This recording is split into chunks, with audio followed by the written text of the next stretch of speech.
Relax your body.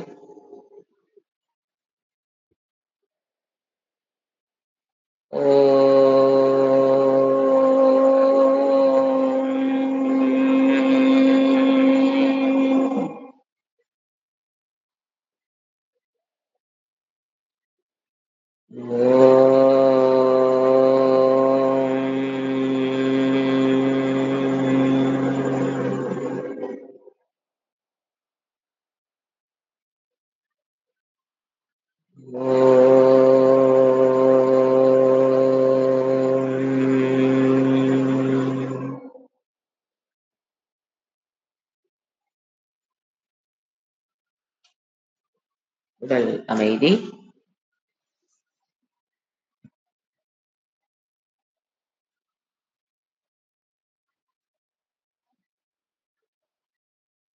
பிராண அமைதி.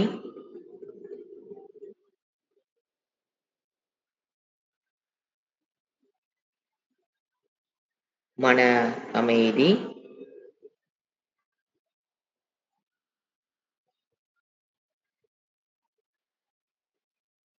புத்தியின் அமைதி.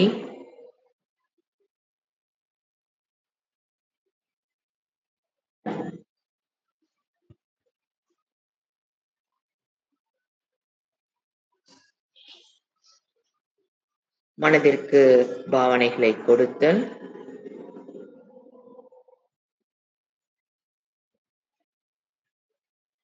ஏற்றுக்கொள்ளுதல்.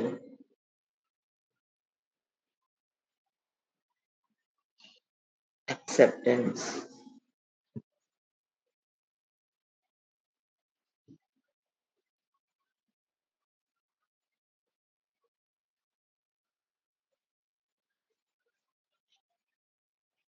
இந்த வார்த்தையின் அர்த்தத்தை மனதிற்குள் சிந்திக்கவும்.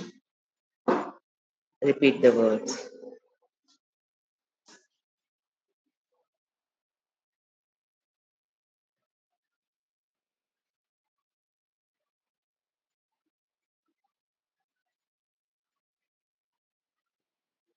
அர்த்தத்தை உணர்ந்து கூற வேண்டும்.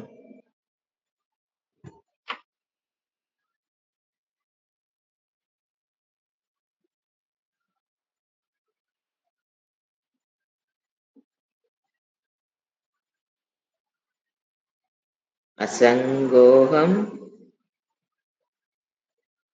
இந்த வார்த்தையின் அர்த்தத்தை சிந்தித்துக் கொண்டு அமர்ந்திருக்கவும்.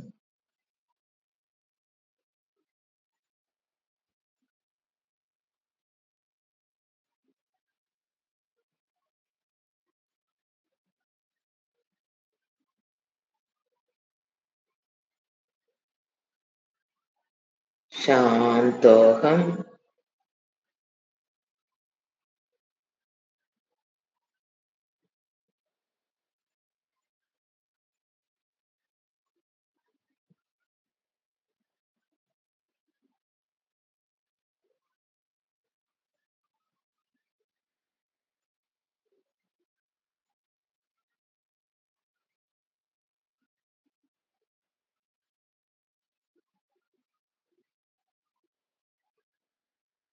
இவ்வாறு மனதினுடைய விக்ஷேபங்களை குறைத்துக் கொண்டு விராட் உபாசனா வேதாந்த வகுப்பிலிருந்து கேட்டு பெற்ற இறைவனை பற்றிய அறிவை மையமாக கொண்டு மனதிற்கு கொண்டு வர வேண்டும்.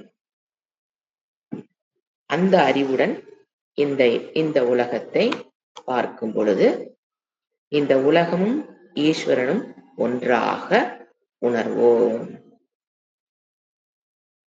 பார்க்கின்ற அனைத்தும் ஈஸ்வர சொரூபம் என்ற அறிவில் நிலைபெற செய்யும் தியானம் விராட் உபாசனா.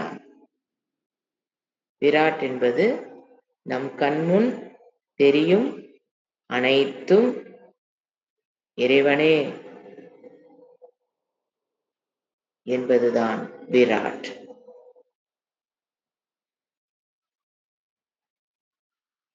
இந்த உபாசனையில் என்ன ஓட்டங்கள் உண்டு அதை ஒருமுகமாக குவிக்க வேண்டியதல்ல. எண்ண ஓட்டங்களை உண்டு சாஸ்திரத்தினுடைய துணை கொண்டு அந்த அர்த்தத்தை உணர்வுக்கு கொண்டு வருதல். இதை முடித்த பிறகு ஜபம் செய்யலாம். விரிந்த மனதிற்கு சென்றதற்கு பிறகு மானச ஜபமும் செய்யலாம். மானச ஜபம் செய்து முடித்ததற்கு பிறகும் விராட் உபாசனையை செய்யலாம். ஒரு முறை ஒரு நாளைக்கு எத்தனை முறை வேண்டுமானாலும் விராட் உபாசனையை நாம் மேற்கொள்ளலாம், தவறில்லை.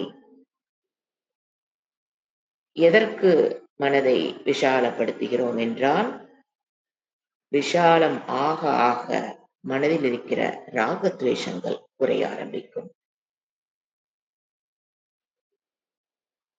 ராகத்வேஷங்கள் அதிகமாக இருக்கிற வரை மனம் ஒரு வட்டத்திற்குள் வந்துவிடும். ராகத்வேஷம் குறைய குறைய மனம் விரிவடை. இன்றைய விராட் உபாசனையில் இறைவன் உபாதான காரணமாக இருப்பதால் நான் காண்பதனைத்தும் இறைவனே என்று சிந்தித்து அமர்ந்திருக்க வேண்டும். எதை பார்த்தாலும், எதை கேட்டாலும், எதை நுகர்ந்தாலும், எதை ஸ்பர்ஷித்தாலும் அனைத்தும் இறைவனே. அது எனக்கு பிடித்தும் இருக்கலாம், பிடிக்காமலும் இருக்கலாம், ஆனால் அனைத்தும் இறைவனே.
இப்பொழுது மானச ஜபத்துடன் இந்த தியானத்தை நிறைவு செய்து கொள்ளலாம். நான் ஒரு முறை கூறியதை கேட்டு மெதுவாக சொல்லிக்கொண்டு மனதில் அமர்ந்திருக்க. ஓம் நம சிவாய.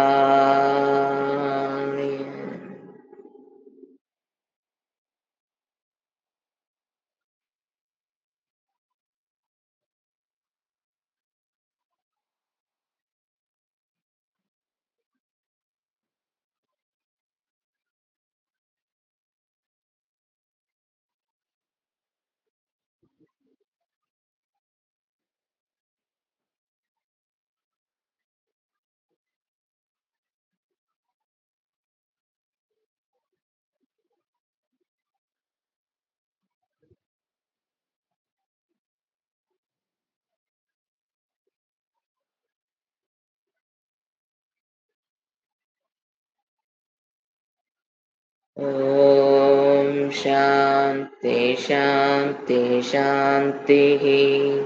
हरिः ओम् श्रीगुरुभ्यो नमः। हरिः ஓம். கைகளை உரசி கண்களில் வைத்து கண்களை மெதுவாக திறக்கவும். இத்துடன் இந்த தியான பயிற்சி நிறைவு செய்யும்.